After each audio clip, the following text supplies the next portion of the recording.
ሰላም ጤና ይስጥልን ውድ የክንፋን መረጃ ቤተሰቦቻችን የተመረጡና ወቅታዊ ዜናዎችን ይዘንላችሁ ቀርበናል። አብራችሁን ቆዩ። በመጀመሪያም አርዕስተ ዜናውን እናሰማችኋለን። ህዝባዊ ወያነ ሓርነት ትግራይ ህወሓት በትግራይ ክልል እየተባባሰ የመጣውን ሰብአዊ ቀውስ ለመፍታት የአፍሪካ ህብረትና ዓለም አቀፍ አጋሮች አስቸኳይ ስብሰባ እንዲጠሩ ጥሪ ያቀረበ። ባለፈው ዓመት ከአርቲስት አንዱዓለም ጎሳ ጋር ከሚኖሩበት ቤት 5ኛ ፎቅ ወድቃ ህይወቷ ማለፉ የተሰማው የሞዴል ቀነኒ አዱኛ ጉዳይ በባህላዊ የኦሮሞ አባገዳዎች ስርዓት በእርቅ ለመቋጨት የተደረገው ጥረት ያለ ፍሬ ማብቃቱን አባገዳዎች ተናገሩ። ዓለም አቀፉ የፍልሰተኞች ድርጅት IOM ይፋ ባደረገው መረጃ በጥቅምት ከኢትዮጵያ የሚነሱ ድንበር የመሻገር እንቅስቃሴዎች 26 በመቶ ጭማሪ እንዳሳዩ ገለጸ። በአዲስ አበባ ከተማ በጣም ስስ የሆኑና ለአንድ ጊዜ ብቻ ጥቅም ላይ የሚውሉ የፕላስቲክ ከረጢቶችን ከጥር 23 ቀን 2018 ዓ.ም ጀምሮ ማምረትም ሆነ መያዝ መከልከሉ ተነገረ።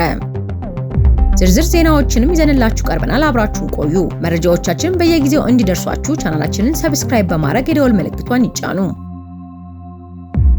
በአዲስ አበባ የፕላስቲክ ከረጢቶች ከጥር 23 ቀን 2018 ዓ.ም ጀምሮ መያዝ ተከለከለ። በአዲስ አበባ ከተማ በጣም ስስ የሆኑና ለአንድ ጊዜ ብቻ ጥቅም ላይ የሚውሉ የፕላስቲክ ከረጢቶችን ማምረትም ሆነ መጠቀም የሚከለክል አዋጅ ቁጥር 1383/2017 ከጥር 23 ቀን 2018 ዓ.ም ጀምሮ በተሟላ ሁኔታ ተግባራዊ እንደሚሆን የአዲስ አበባ ከተማ አካባቢ ጥበቃ ባለስልጣን አስታውቋል። ባለስልጣኑ እንደገለጸው ይህ የክልከላ እርምጃ በሰውና በእንስሳት ጤና ላይ እየደረሰ ያለውን ከፍተኛ ጉዳት ለመቀነስ የታለመ ነው። ለአምራቾችም ወደ ሌላ የምርት ዘርፍ እንዲሸጋገሩ የ6 ወራት በቂ የዝግጅት ጊዜ ተሰጥቶ የቆየ ሲሆን አሁን ላይ አብዛኞቹ ድርጅቶች የምርት ሽግሽግ ማድረጋቸው ተረጋግጧል። አንደኛ ተፈጻሚነት ከጥር 23 ቀን 2018 ዓ.ም ጀምሮ። ሁለተኛ የተከለከሉ ምርቶች በጣም ስስ የሆኑና ለአንድ ጊዜ ብቻ የሚያገለግሉ የፕላስቲክ መያዣዎች።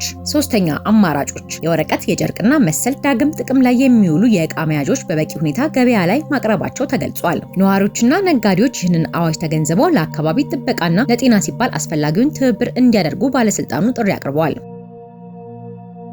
ዓለም አቀፉ የፍልሰተኞች ድርጅት IOM ይፋ ባደረገው መረጃ በጥቅምት ከኢትዮጵያ የሚነሱ ድንበር የመሻገር እንቅስቃሴዎች 26 በመቶ ጭማሪ እንዳሳዩ ገልጿል። እንቅስቃሴዎቹ በሱዳን፣ በጅቡቲና በሶማሊያ በኩል መመዝገባቸውን የጠቀሰው ድርጅቱ የኢኮኖሚ ጫናዎችና በግጭቶች እየጨመረ የመጣው የሰብአዊና የጥበቃ ስጋቶች ዋና ዋና እንደሆኑ ጠቅሷል። ኢትዮጵያውያን የህገወጥ የስደት መስመሮችን ተከትለው ወደ ሌሎች ሀገራት ለመውጣት የሚያደርጉት እንቅስቃሴ አሁንም አሳሳቢ መሆኑ ይታመናል። መንግስት የሁለትዮሽ የስራ ስምምነት ወዳላደረገባቸው ሀገራት መጓዝ ለከፋ ብዝበዛ እንዲሁም ለእገታ ወደሚጋለጡበት መስመር ማሳሰቢያዎችን ችላ ብሎ መጓዝ መቀጠሉን የውጭ ጉዳይ ሚኒስትሩ ጌዲዮን ጢሞቴዎስ ትላንትና ከህዝብ ተወካዮች ምክር ቤት አባላት ለቀረበላቸው ጥያቄ ሲመልሱ አመልክተዋል። እስርን ጨምሮ በተለያየ አስቸጋሪ ባሉ ሁኔታዎች ውስጥ የነበሩ ያሏቸው 26000 ዜጎች ባለፉት 5 ወራት ከሳውዲ አረቢያ ብቻ እንዲመለሱ ተደርጓል ያሉት ሚኒስትሩ በማጭበርበር ስራ ተገደው ሲሰሩ የቆዩ 1300 ኢትዮጵያውያን ከማይማር እስካሁን መመለሳቸውን ጠቁመዋል። በየሀገራቱ የሚገኙ የኢትዮጵያ ኤምባሲዎችና የቆንስላ ጽህፈት ቤቶች ኢትዮጵያውያኑን ከሚገጥማቸው ችግሮች ለማስወጣት ያልተቋረጠ ጥረት እንደሚያደርግ በመግለጽም ጭምር ተናግረዋል። የሄዱትን ለማስመለስ ሰፊ ጥረት ብዙ ልፋት በሚደረግበት ጊዜ በተመሳሳይ ጊዜ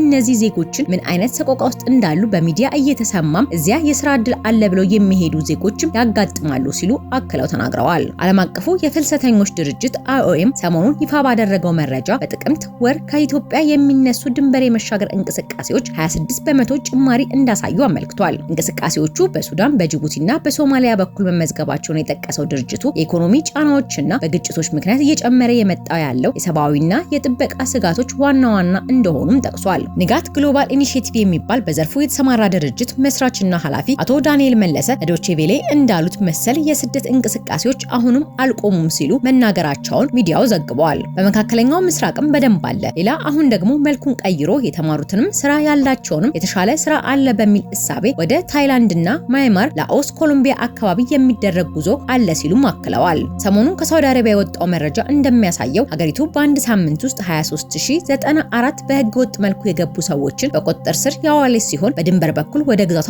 ለመግባት ሲሞክሩ ከታሰሩ 2061 ሰዎች ውስጥ 56 በመቶ ኢትዮጵያውያን ናቸው። የውጭ ጉዳይ ሚኒስትሩ እንዳሉት ዜጎች በአማላይ ማታለያዎች ከመጋለጥ መጠንቀቅ ያለባቸው ለዚህ ነው ብለዋል።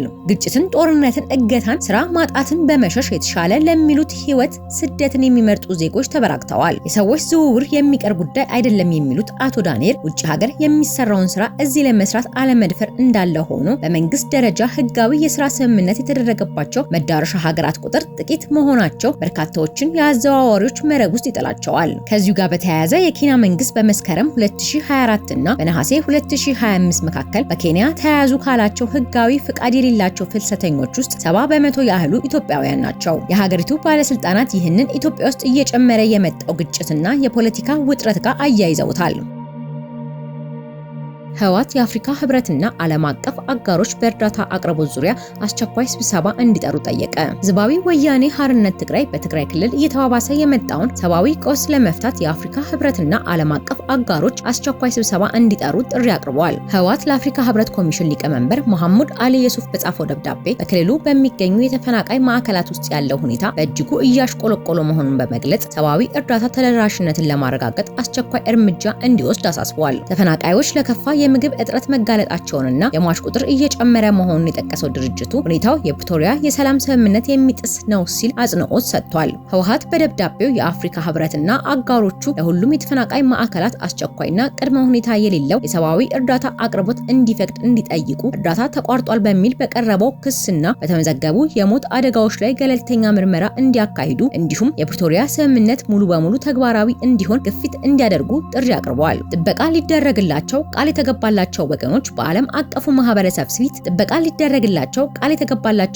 በዓለም አቀፉ ማህበረሰብ ፊት እየሞቱ ባለበት ሁኔታ የፕሪቶሪያ ስምምነት ተተግብሯል ሊባል አይችልም ያለው የህወሓት ደብዳቤ እርምጃ አለመወሰድም ተባባሪነት መሆኑን አስጠንቅቋል። ድርጅቱ አክሎም የሰብአዊ ቀውሱ በታህሳስ 2018 ዓ.ም ተባብሶ መቀጠሉና የተመዘገበው የሟች ቁጥር ህዳር 2013 በጀመረው ጦርነት ወቅት ከተመዘገበው በላይ መሆኑን ገልጿል። በተለይም በህጻጽ፣ ሽሬ፣ አድዋ፣ አቢአዲ፣ አዲግራትና መቀሌ የሚገኙ በመቶ ሺህ የሚቆጠሩ ተፈናቃዮች ለሰብአዊ ፍላጎት እጥረት መጋለጣቸው ፓርቲው አክሎ ገልጿል። በተጨማሪም ህወሓት የፌዴራል መንግስት ሰብአዊ እርዳታ በማደናቀፍ ከሷል። ፓርቲው ለተፈናቃይ ማዕከላት የሚደረገው የእርዳታ አቅርቦት ያለምንም መቆራረጥ እየቀረበ ነው በማለት የብሔራዊ የአደጋ ስጋት ስራ አመራር ኮሚሽን ያቀረበውን መረጃ ውድቅ አድርጎታል። ትርጉም ያለው እርዳታ ወደ ተፈናቃይ ማዕከላት እየደረሰ በሌለበት ሁኔታ የተነገረ የፕሮፓጋንዳ መገለጫዎች ናቸው ሲል ፓርቲው ገልጿል። መግለጫው በማህበራዊ ሚዲያ አንቂዎችና በዲያስፖራ የሚሰበሰቡ የእርዳታ ገንዘቦች ጨምሮ በማህበረሰቡ የሚመሩ የእርዳታ ጥረቶች ገደብ ተጥሎባቸዋል፣ እንዲሁም ወደ መንግስት ቁጥጥር ስር ባሉ የባንክ ሂሳቦች ውስጥ እንዲገቡ ተደርጓል ሲልም ከሷል። በተጨማሪም ህወሓት የሰብአዊ ቀውሱን ምዕራብ ትግራይ ካለው ያልተፈታ ሁኔታ ጋር በማያያዝ ከ1 ሚሊዮን በላይ ተፈናቃዮች በፕሪቶሪያው ስምምነት አንቀጽ 4 መሰረት አሁንም ወደ ቀያቸው አልተመለሱም ብሏል።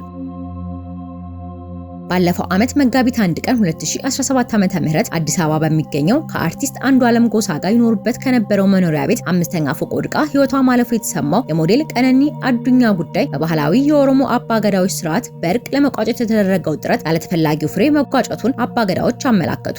የወጣቷን ጉዳይ ህልፈቷ ከተሰማበት ዕለት ጀምሮ በቅርበት ስንከታተልና በባህላዊ ስርዓት ፍትህም እንዲገኝ ጥረት ስናደርግ ነበር ሲሉ አስተያየታቸውን የተናገሩት የቱለማ አባገዳ ጎበና ሆላ ባለፉት 3 ወራት ጉዳዩ በእርቅ ለመቋጨት የተደረገው ጥረት ግን ሳይሰምር መቅረቱን አስረድተዋል። ባለፉት 3 ወራት ተጠርጣሪና ተጎጂ ወገኖችን አንድ ላይ በማምጣት ለማየት ስንጥር ነበር። እንደምታውቁት ጉዳዩ በዘመናዊ ፍርድ ቤትም እልባት አላገኘም። እናም የኦሮሞ ገዳ ስርዓት አንድ ጉዳይ ሲከሰት ቁጭ ብሎ አይመለከትምና በሁለቱም ወገን በኩል ያለውን ሀሳብ ተቀብለን ስንመለከት ነበር። ነገር ግን ጥረታችን በአራተኛው ቀጠሮ የሟች አባት አቶ አዱኛ ዋቆ አልፈረሱብን። በዚያም ተስፋ አልቆረጥንም። ከመቀመጥ ይልቅ የቱለማ እና ኦዳ ቡርቱ አባገዳዎች ከአዋቂ የሀገር ሽማግሌዎች ጋር ጨምረን ጉዳዩን በጥልቀት ስንመለከት ነበር። ወደ ሟች አባት አቶ አዱኛ ዘመድ አዝማድና የአካባቢውን አባ ቦኩ አውጥተን ብንጠርም ሽምግልናውን አልተቀበሉንም። እናም አሁን ተስፋ ቆርጠን ትላንትና ማክሰኞ ጥረታችንን አቋርጠናል ሲሉ ተናግረዋል። አባገዳዎች በባህላዊ ስርዓቱ ለመቋጨት የሄዱበትን የእርቅ ስርዓቱን ቤተሰብ ለምን አልተቀበለም የሚል ጥያቄ ለሞዴል ቀነኒ አዱኛ